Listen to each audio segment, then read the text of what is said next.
Porque a instituição e a imaginação são fundamentos para o futuro das profissões. Intuição e imaginação.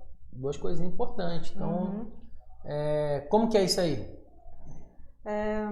Pensar um pouco mais à frente daquilo que já é previsível, uma questão de desenvolver um olhar sobre o futuro das coisas, considerando diversas possibilidades. Então, o que ele fala, né?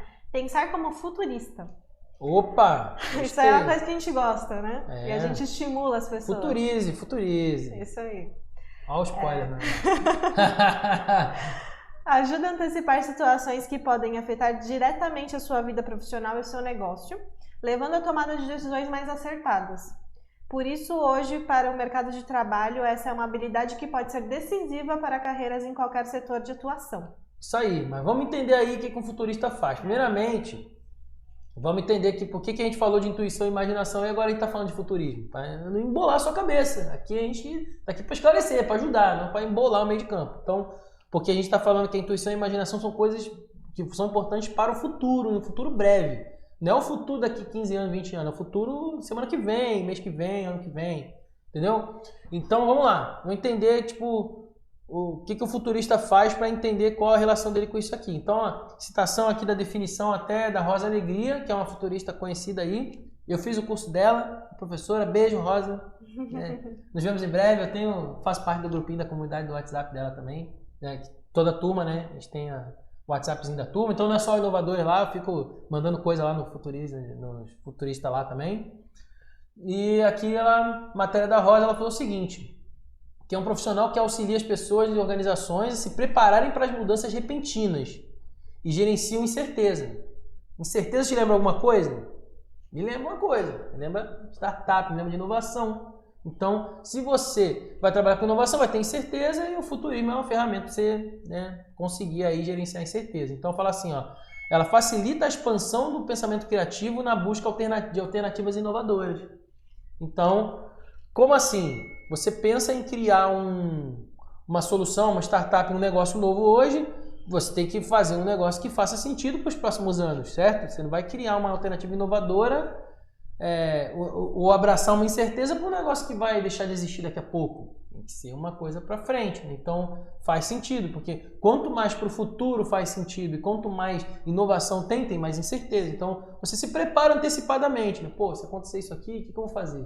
Né? Então o futurista faz isso, ajuda, não é a prever o futuro, né? Ajuda a lidar com o futuro que vier. A gente vai explicar mais um pouco aqui para entender como é que é isso. Então ele fala assim, ó, mas infelizmente eu percebo que a visão da maioria das empresas sobre o futuro ainda está muito arraigada aos planos de negócio, fluxo de caixa, DRS e outras projeções financeiras. Então assim, o que ela está dizendo aqui? A visão das empresas está muito focada no financeiro, no que é previsível, na produtividade do dia a dia aqui na roda do rato girando e pouco em oportunidades que ela poderia aproveitar. Né? O futuro está chegando a cada dia, né? O tempo está passando e a gente está avançando no futuro sem aproveitar as oportunidades que estão passando na nossa frente.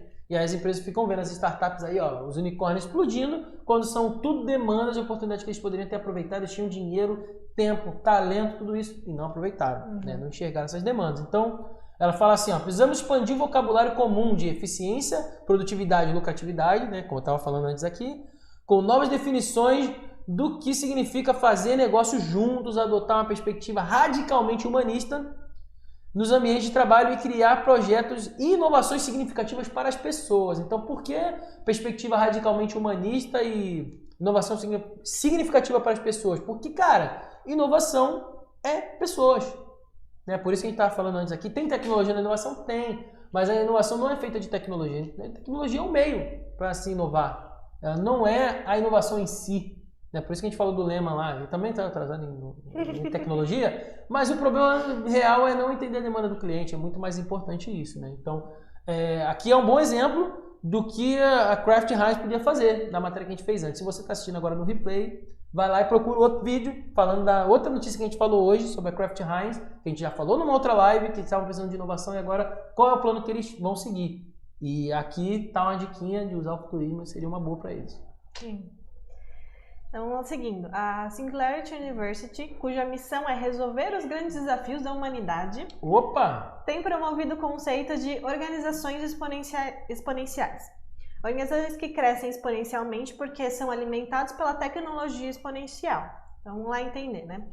Em seu núcleo está a crença da inteligência artificial ou na superinteligência, superando a tomada de decisão humana. Um de seus evangelistas argumenta que a automação marcará o fim de trabalho sem significado, pois nos libertará das tarefas monótonas e tediosas. Ela diz assim: eu acho isso ingênuo. Não precisamos de mais organizações exponenciais. Precisamos de organizações que sejam exponencialmente mais humanas.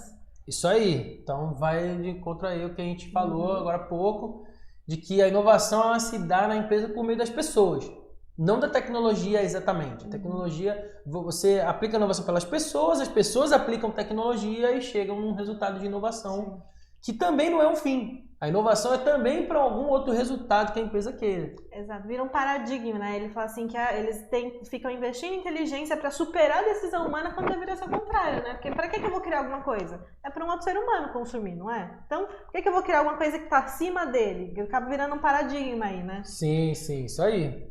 Né? Que realmente tem que focar em aumentar os resultados que você precisa com a empresa e isso passa por um ser humano usando para atender a necessidade de um outro ser humano. Exato. Que é o consumidor na ponta. Então é humano para humano, né? Human to human. Realmente. Então tá falando aqui, ó, continuando, tá falando aqui que as crescentes preocupações com o impacto disruptivo da tecnologia no trabalho, nos negócios e na sociedade começam a responder como um cenário alternativo. Uma economia mais humana e sustentável, impulsionada por líderes e colaboradores mais empáticos. Então, ó, vamos entender, ó. Economia mais humana, já pessoas. Líder, colaboradores mais empáticos, pessoas. Em uma missão para encontrar um significado real do trabalho, que é um negócio que está sendo muito falado. Aqui está falando de leve, mas você que conheça alguém que trabalha em grande empresa, ou você mesmo pode ser essa pessoa que trabalha numa grande empresa, no corporate, numa empresa tradicional. O que eu na minha experiência, mais escuto das pessoas, pessoal que faz colisões, pessoal da academia, pessoal que faz startup que saiu do corporate, ou pessoal que está dentro do corporate que é cliente, sempre as pessoas batem na mesma tecla. Está faltando propósito. Principalmente os millennials. O que mais ouço de reclamação, a grande empresa está sem propósito. Tá?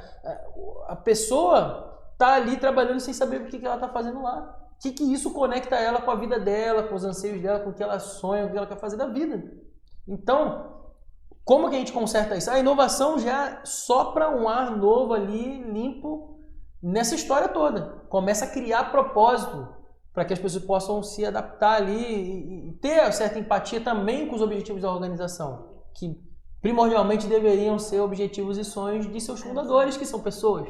Né? Então, é tudo conectado aí em torno do ser humano. É isso aí. O que ele fala também? Ele fala assim, aguardem, num futuro próximo veremos o jogo ficar mais estimulante. Será? Ó, você que veio do futuro aí, comenta aí também. Ficou ou não ficou, né? Vamos saber se ele estava certo ou não. Entre a necessidade de eficiência das empresas e o desejo delas de criar uma cultura mais rica e em significado. Por outro lado, a pressão por Lean and Mean aumentará. Lean and Mean. Que viagem. Por outro, cada vez mais pessoas, principalmente os millennials, como você disse, buscarão um trabalho mais significativo e não se contentarão mais com as definições convencionais de trabalho e de carreira. Além disso, os líderes reconhecerão a importância de aspectos mais sutis, como percepções e emoções, como fatores críticos de sucesso no negócio. Então é exatamente o que você acabou de falar, né? Os millennials vão começar a achar significado nas empresas e as empresas vão aprender a reconhecer esses anseios, né? E como isso consegue, de fato, trazer mais benefícios para a empresa. Né? Eu diria até mais, os millennials vão criar esse propósito na empresa. A empresa que carece disso, ela vai começar a ser empurrada para o propósito pelas pessoas. E nós aqui estamos nesse mercado, a startadora com inovação, que a gente está fazendo pela grande empresa, fazendo ela pensar e agir como startup, é incutir um pouco de propósito nelas também. Porque a startup vive disso, né? A essência da startup são as pessoas. E as pessoas têm ali seus propósitos. Então, ninguém se junta a outros para construir uma startup do zero sem ter um porquê de fazer aquilo ali. Senão, se a pessoa começa sem ter isso, ela desiste. Rápido. Porque não vai ganhar dinheiro amanhã, entendeu? Não é o dinheiro que move o cara. O dinheiro é um pré-requisito para chegar no resultado, né? Então, o propósito é o que mais move. Então, isso aí é a tendência. A inovação vai vai cumprir essa profecia aí do nosso amigo aí, futurista, da Singularity. Quem que falou isso? Como é que é o nome? Alguém da Singularity University, né? Tim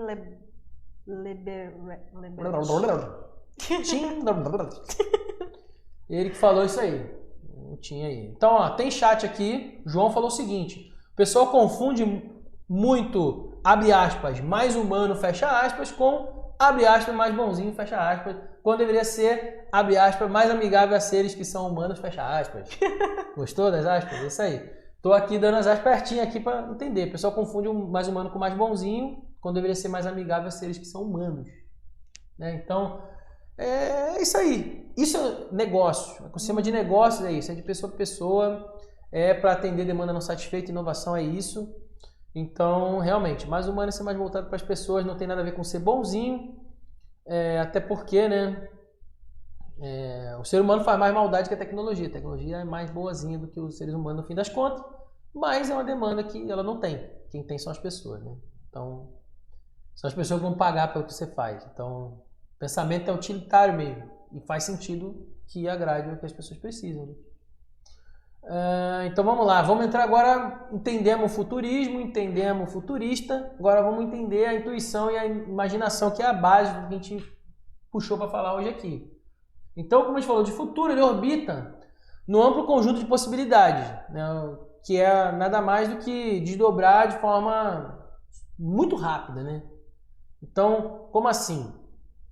Essas possibilidades rápidas, né, pode ser criado ou evitado. Então, tipo assim, se tem um futuro que a empresa quer que aconteça, então ela precisa criar esse futuro. Ou tem um futuro que ela está achando que vai acontecer que é ruim, então ela tenta evitar esse futuro. Entendeu? Então, são dois tipos de cenários que o futurista trabalha, né? Então, você oferece como futurista visões e possibilidades que permite você criar estratégia para poder mitigar aí ou se posicionar melhor nesse futuro aí. Então, se você estuda sobre o futuro, a habilidade que você tem que ter é trabalhar essa relação com o tempo. Então, é outra coisa que a gente está trazendo agora aqui, é a relação que nós seres humanos temos com o tempo. Então, de novo, vou voltar aqui que o futuro pode ser criado ou evitado. Né? Vai trabalhar geralmente nesses dois operadores aí. É um futuro que eu quero criar ou um futuro que eu quero evitar? É a primeira coisa que toda empresa tem que pensar quando faz estudos de futuro. Né? E aí? O que tem a ver da intuição e imaginação nessa história toda, então? Qual que é essa história aí? O Daniel Kahneman é um dos mais importantes pensadores do século XXI, Nobel de Economia, um dos maiores especialistas sobre economia comportamental. Coloca em xeque a ideia de que a nossa tomada de decisão é essencialmente racional. Ele tem um livro que chama Rápido e Devagar, Duas Formas de Pensar. Ele explica essas duas formas e de como se desenvolve no pensamento humano. Que uma é rápida, intuitiva e emocional, e a outra é mais lenta, deliberativa e lógica. Ele aborda as extraordinárias capacidades e também problemas e vícios de pensamento rápido e mostra como o peso da intuição no nosso processo de tomada de decisão. Então, nesse livro ele fala justamente isso, né? Que a gente acha que a nossa decisão é sempre mais lógica, quando na verdade ela é intuitiva, ela é emocional. A gente fala isso muito quando a gente está falando sobre consumo das pessoas, né? A gente justifica com uma razão lógica ou alguma coisa emocional nossa. Porque não foi só ele que falou, não. Teve mais gente que falou isso no passado. Tem um cara muito famoso também, economista, chamado Pareto, que todo mundo lembra da regra do 80-20, mas o Pareto, que era economista, também era sociólogo. E ele, dentro da sociologia, ele criou a teoria da ação de Pareto. Você pode googar aí que você vai ver. Que a base da teoria da ação de Pareto é dizer o quê? Que as pessoas, elas consomem, elas compram por emoção, e elas usam a lógica para justificar porque que eles compraram. Então está de acordo aí com o pensamento de Pareto, que aí é de muito tempo atrás. Né? Sim. Então, assim, vamos aqui explicar esse sistema 1 e sistema 2 aí, rapidamente, para vocês pegarem a lógica da história aqui. Então, esse primeiro sistema, que é o rápido, ele é o que você tem mais na sua cabeça de automático. Então, é onde estão suas experiências passadas armazenadas. É o seu instinto, sua intuição está nesse pensamento rápido. Né? Que esse, como a gente falou aqui, é automático. Então, se é automático, não tem nada mais rápido que algo automático. Acontece alguma coisa que dispara esse gatilho e você já decidiu, você já escolheu na hora. O modo 2 aí já é o cérebro racional, é aquele que você fala, calma aí, peraí, eu te fazer a pergunta aqui, que nem eu fiz aquela hora. 95 kW mais 40 kW, quanto que dá? Matemática rápida, esse aí você não consegue responder rápido, você para, calma aí, vou pensar aqui para eu responder certo. Então, quando você faz um cálculo, uma coisa assim, é o pensamento lento, né? O pensamento devagar, que é onde você busca quantitativos, você busca ter algum insight em cima daquilo, você processa, né? Essa coisa do raciocínio de entrada, processamento e saída. No lento, cada fase é certinha. Você tem dado de entrada que você se baseia, que nem a conta aqui, ó, quanto que é isso mais aquilo? Aí você pegou o dado de entrada, processa, pensa e diz, é tanto. No intuitivo, no primeiro não. Você vem entrada e saída. Sim. O processamento foi automático. Você não fez isso conscientemente. Até faz, mas você não processa na hora. Você compara com como você fez antes e só repete o que já tinha, como se estivesse no cache. Aqui já é automático. Se entrar isso, já sai isso. Você não faz conta, não tem processamento. Então, o cérebro intuitivo é esse. Então, é assim que a gente está diferenciando aqui o instinto, a intuição nas duas formas, né? Nas duas formas tem intuição, né? E o que tudo isso aí tem a ver, né, com o que a gente está falando aqui? Uma recente pesquisa da Fortune mostrou que 62% dos executivos acreditam que a tomada de decisão não é mais puramente racional e pragmática. Ela não é mais o suficiente hoje. Ou seja, os executivos estão assumindo isso aí. Não é só a gente que está falando aqui, ó. Não é pouquinho não, da Fortune lá, 62%, pô, bastante. Muita gente. Eles falam assim que, dada a complexidade sem precedentes dos atuais ambientes de negócio, é preciso ter essa tomada de decisão um pouco intuitiva também. Então, é uma percepção cada vez maior que, de fato, a gente precisa trazer tanto o racional, mas também trazer esse lado intuitivo para os negócios. Isso aí, é um bom ponto. Vale lembrar que é assim, né? Que o pessoal fica achando que, então agora não vamos mais pensar. Então vamos sair decidindo na intuição tudo. Na verdade, você já faz isso todo dia, né? O que a gente está propondo aqui é conseguir equilibrar as duas coisas e dar valor no processo intuitivo e automático também para te ajudar. Fazer uma mesclagem dos dois para você poder ser mais preditivo em trabalhar o futuro. Lembra que eu falei do futuro aqui? De você criar ou evitar? Então, nessa hora que vem os dados, você vai usar as duas coisas. Porque quando você pensa em trabalhar futurismo, você precisa de intuição, de feeling aí também e de dados também. Sim. Então, você vai projetar esse futuro que talvez possa acontecer, que você quer criar ou evitar, e são vários possíveis, né? Então, você tem que ter uma visão holística e misturar os dois pontos, né? Então, se você junta um pouco de sentimento, um pouco de dados, um pouco de lógica, você vai ser mais assertivo e mais rápido também para acertar. E mesmo se você errar, você já erra rápido, pivota e vai buscando o acerto, né? É um modo interativo, como uma startup geralmente faz, e para inovação isso aí faz todo sentido, né? Então, você pega um pouco de dado do passado, eles citam aqui o modelo do Foresight, né, que é o futurismo, né, a forma que chama o futurismo nas escolas de pensamento, principalmente europeia e tal, né? Nos Estados Unidos também agora chamam de Foresight. Então, tem essas duas linhas de pensamento. Uma é representação mental, sensorial, das coisas que ainda vão acontecer, né? Que não estão presentes, e o sentimento é a sensação do que é e do que pode vir. Então você tem que juntar as duas, a memória que conecta o passado, que nós sabemos, e com o futuro do que pode ser. Então, por que a gente fala isso? É comum, quando a gente trabalha numa grande empresa, inovação, por exemplo, o cara fala assim, mas por que eu vou mudar? Por que eu vou inovar? Sempre foi assim, sempre deu certo. E é justamente por isso que começou a dar errado. Então, porque pegamos aqui o exemplo que a gente citou hoje, de novo na notícia aí, se você não viu, pega o replay aí, vai ver a notícia do Jorge Paulo Lemann, da Kraft Heinz aí, da 3G, que tipo, funcionou muito tempo o modelo deles e agora em um ano eles perderam 30%. Por quê? Porque se você tomar como base só o passado, deveria estar funcionando.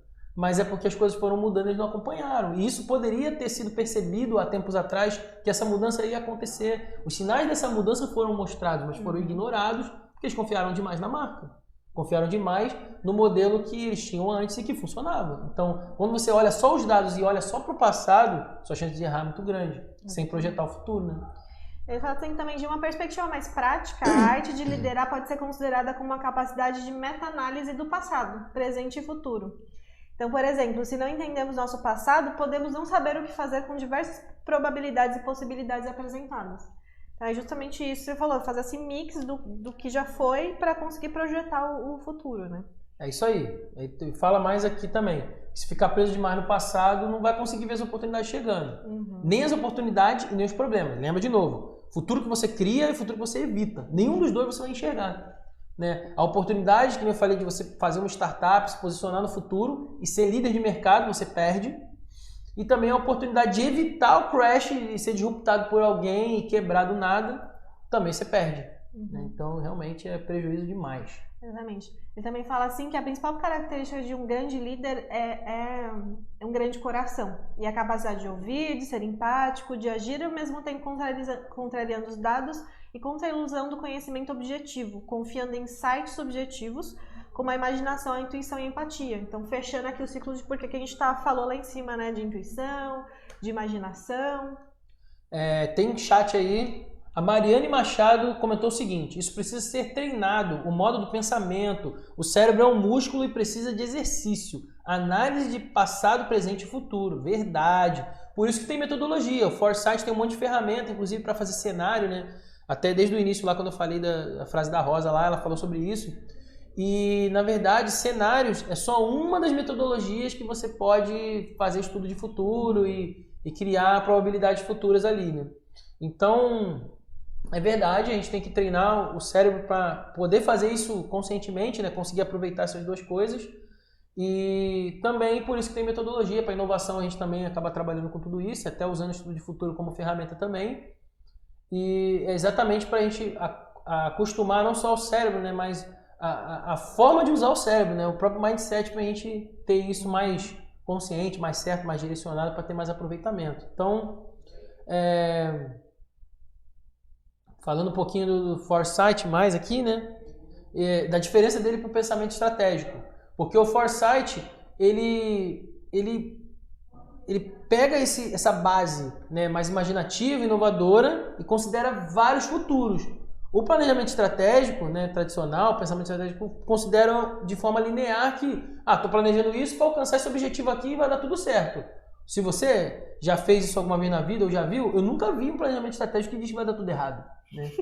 E nem que vai dar muito melhor do que aquilo, porque só tem uma linha do tempo. Vocês que assistem filme de viagem para o futuro, viagem no tempo, né? Só tem uma timeline no planejamento estratégico. É linear. Aqui não. No Foresight você tem, se acontecer isso, pode acontecer aquilo. Se acontecer isso aqui, pode ser muito melhor do que o que a gente está fazendo hoje. A empresa pode crescer mais ou pode quebrar. Então tem aí as dark timelines, aí, as timelines ruins de futuro, mas tem as boas também, melhores do que o pensamento linear estratégico. Sim. Então ele dá orientação para tomar decisão e incita a maior participação das pessoas nessa criação de futuro aí, o que podem ser vários, né? Então, dependendo do futuro que vier, as decisões podem já ser meio que antecipadas. Né?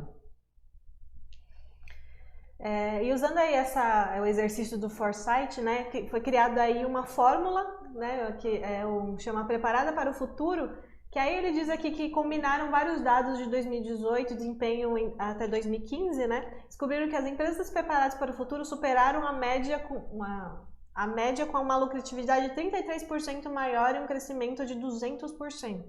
Então, conseguiram usar aí essa metodologia do Foresight para conseguir desenvolver uma fórmula e conseguir entender e verificar que existe uma relação direta, né, entre esse planejamento e o crescimento de lucratividade. Então. E a matéria eles terminam aqui falando um pouco, né, de dar valor a esse modelo, né, de trabalhar vários futuros, de se antecipar nas vantagens. E o Foresight fala aqui sobre o Foresight não ser uma ciência, né? Hoje, né, pode não ser uma ciência ou não ser considerado uma ciência, na verdade já é sim considerado ciência, né? No nome que os futuristas evitam de usar, que é a futurologia, que evitam de usar por achar que pode confundir as pessoas com coisas místicas e tal, a própria Rosa e outros futuristas que eu conheci, eles não gostam nem do nome futurista e nem futurólogo, porque eles acham que associa a coisa que não tem nada a ver, mística e tal, e na verdade é o nome da ciência da parada, né? Então sim, é uma ciência, não é uma ciência exata como a física, a matemática e tal, mas é uma ciência sim que estuda o futuro, pô, né? Que eu acho que é válido pra caramba, faz sentido e dá resultado, como a gente já viu, né? Te estimula o pensamento de longo prazo e um monte de coisa legal. Então, dizendo aqui que a imaginação e a intuição são habilidades que as máquinas ainda não conseguem copiar. e que é um diferencial danado aí no futuro, que o pessoal está preocupado aí de perder emprego para a máquina. Sua intuição, sua imaginação estão aí sendo diferencial na sua vida e você precisa estimular elas, como a Mariane Machado comentou aqui, que a gente tem que estimular o cérebro, coisa e tal, e a sua imaginação e a intuição vão junto no pacote. Então, quanto mais a gente enfrenta desafio de inovação rápida, transformação, essa coisa toda nas empresas, né, maior volume de dados, tomada de decisão, análise de problema complexo. Então, talvez isso mude totalmente o conceito que a gente tem, né, para uma ciência diferente, mais equilibrada, empírica e artística ao mesmo tempo. Misture coisas que hoje a gente separa em caixinhas, né? Uhum. Então, no futuro as coisas podem ser que, tendo essa tendência mais humana, entenda que o humano leva esses dois lados juntos aí muito bem, né? Uhum. Vem da máquina que só pega a parte exata e lógica, que é o paradigma 2 ali do cérebro, né? O ser humano tem os dois. Né?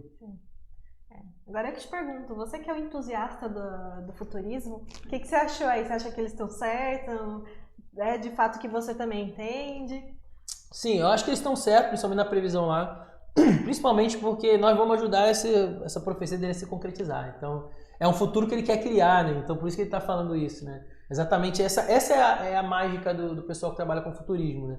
Você levar vantagem, né? Na verdade, eles falaram sobre o futuro que você cria e evita, mas tem também o futuro que você apenas participa. Uhum. Né? Eu sei que isso vai acontecer, então eu me posiciono para levar vantagem. Mas tem um futuro que, se eu não interferir objetivamente, ele não vai acontecer. Então é assim de criar o futuro. Então a gente aqui na Startadora tem muito essa vibe de criar o futuro. Né? De criar um futuro, juntar aquela coisa do possível, do provável e do desejável. Um negócio que a gente quer, que é possível, mas provável que alguém faça isso, então se alguém vai fazer, que sejamos nós a fazer. Então eu acho que sim, caminha nessa direção da gente se posicionar e se descobrir como seres humanos. Eu falo isso já há bastante tempo sobre esse assunto, que o pessoal sempre pergunta, como é que vai ser o futuro da tecnologia?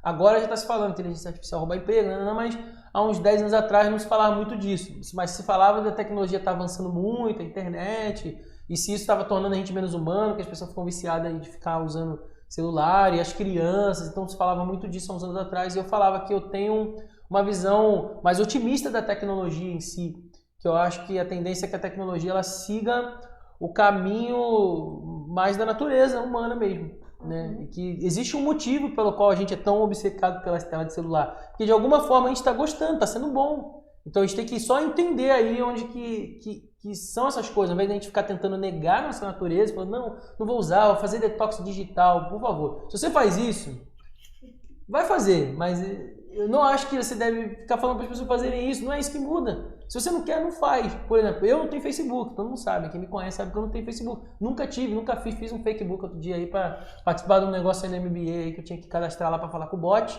mas nem uso, né? Tipo, até outro dia não tinha, né? Fiz aí por causa dessa parada. Não uso, nem até esqueci a senha. E não tinha Orkut também, então tipo assim, boicotei algumas coisas que eu achei que não seriam boas pra mim e sobrevivi ao apocalipse das redes sociais. Que hoje todo mundo acha plausível, não tem Facebook, beleza. Eu também não entro no meu faz tempo, um monte de gente me fala isso. Mas há uns 10 anos atrás, eu falei, que isso, se você não tem, você não existe e tal, né? Lembrando, estamos em 2019. Então, eu falo 10 anos atrás, estamos em 2009. Já tinha smartphone, tinha tudo isso. Tava meio ruimzinho ainda, mas tinha já. E, a galera usava, antes do smartphone já tinha rede social, o pessoal usava só no computador e tal, já achava um absurdo que eu não tivesse, né? Então, assim, eu tenho uma visão mais positiva nesse ponto, eu acho que a tecnologia ela vai seguir a natureza do ser humano, porque o que faz com que as coisas cresçam exponencialmente como cresceram não é somente a tecnologia. A tecnologia ela tem a capacidade de ser exponencial, mas ela não causa exponenciação. O que causa exponenciação são as demandas das pessoas, são as necessidades dos seres humaninhos que estão usando aquilo dali.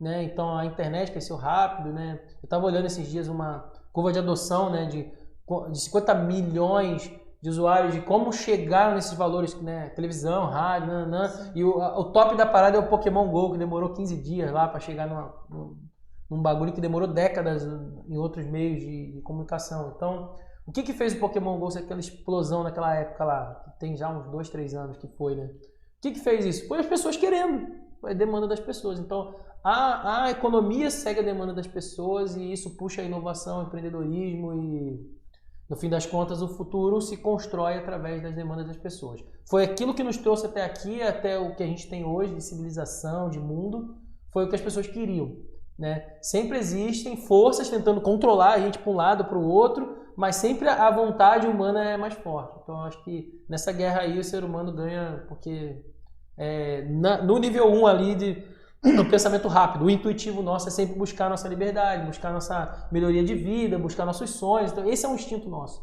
E isso vai forçar a tecnologia sempre a estar servindo a gente, não o contrário. Isso aí. Humans First, nosso primeiro valor. Valor da startadora, Humans Número 1. First. É verdade. Oi. Tá vendo? Pode crer. Bem Bom. colocado. Acho que é isso. Acho que o Caio já falou tudo aqui, fechou bonito. Fechou bonito. Foi você, falou Humans First no final. Pô, aí. Bom. Quase chorei aqui agora.